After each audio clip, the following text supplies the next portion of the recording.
What's up, guys? Welcome back to Fight Promoter University. This is another episode of Money Fights where we talk about some of the business behind combat sports, boxing, and MMA primarily, and kind of give a perspective on what some of the promoters, managers, matchmakers, what they're thinking, what they're doing, and how you could apply that if you're trying to get into the business.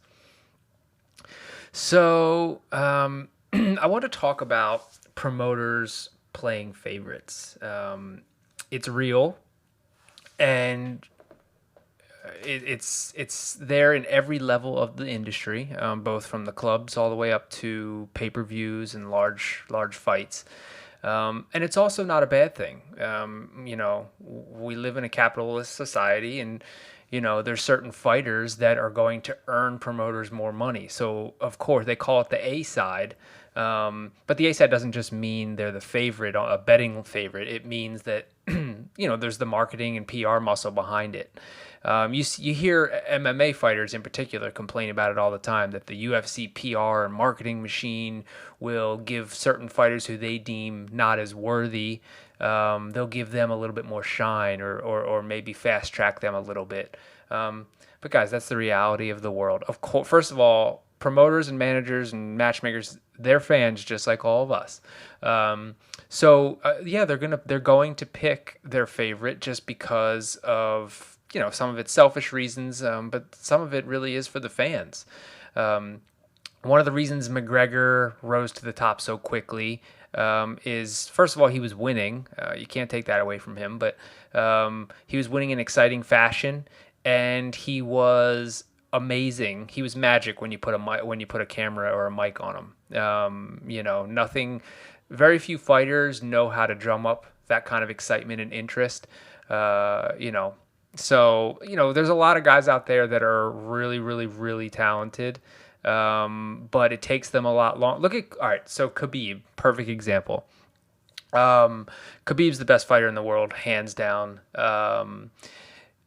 But it took him, I want to say it was 30 fights before he even got a title shot, or I don't know if it was 30. I think it was like 26, 25 fights, which is crazy. That's boxing numbers where you need that many fights to get a title shot without losing.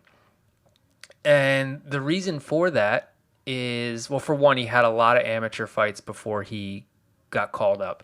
Not amateur fights. He had a lot of fights not on the UFC, on smaller club shows before he got called up. So that's one. But the other thing is, he's such a humble, quiet guy. He wasn't exactly the most marketable guy for the longest time because he was doing a lot of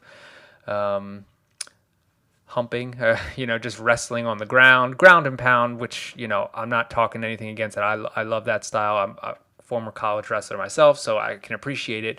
But the casual fan doesn't always love that. So he wasn't as marketable.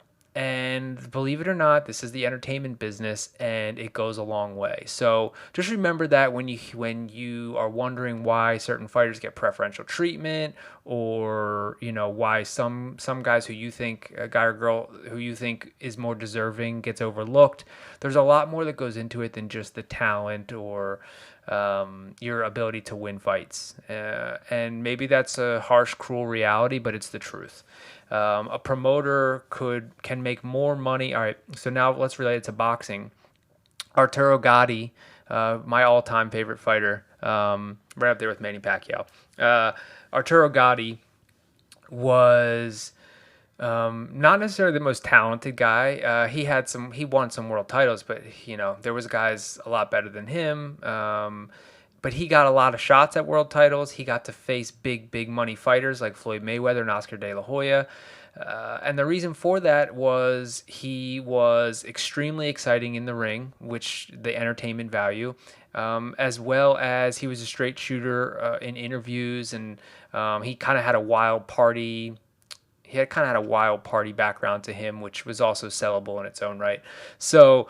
And then the same for the club shows. If a fighter is able to sell $3,000 worth of tickets to friends and family to come support and watch his cards early in his career, well, the promoter is going to give him easier matchups because they want him to keep winning, because they can keep earning. And, it's basic supply and demand. So I say this only because I feel like sometimes promoters are vilified when the reality is they're the ones that are supporting this ecosystem that allows fighters to change their lives.